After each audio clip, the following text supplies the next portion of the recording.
Hey, this is Prometheus. All right, guys, I want to first and foremost thank you for all of the positive comments about Hurricane Irma. I just want to give you a little heads up on what transpired.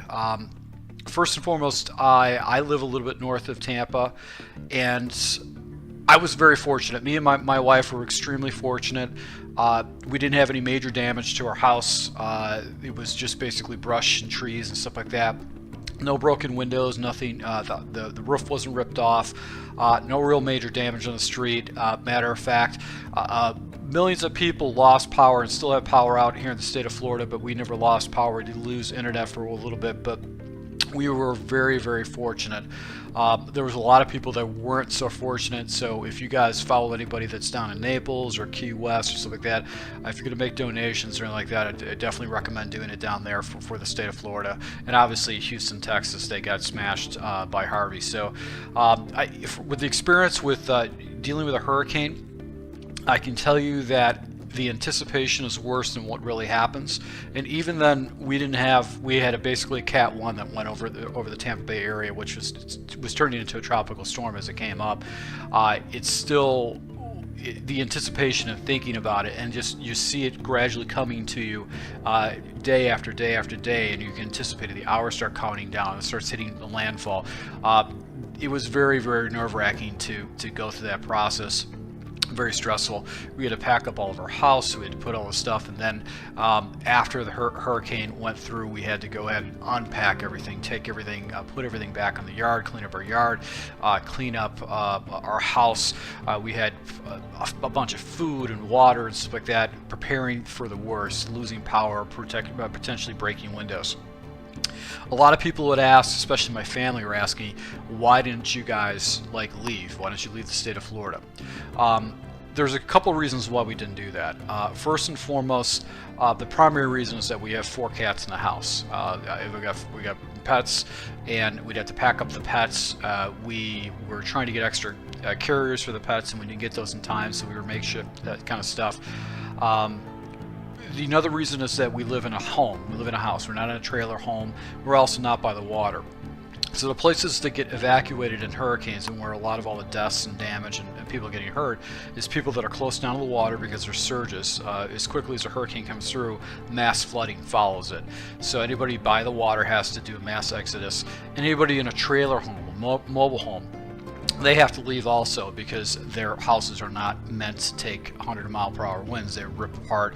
It's like living in a box, so they have to move. So those people were either going to shelters, or they were doing a mass exodus out of the state. Millions, there's 27 million people in the state of Florida, and I guarantee that half the population left the state of Florida, traveling north, and the roads, the expressways, were just packed, door to just car to car to car. You couldn't get gas anywhere. So to leave, you would have to leave early on before you knew the track was going to basically hit Florida. And I've been in through numerous hurricanes. I've been living here for 16 years.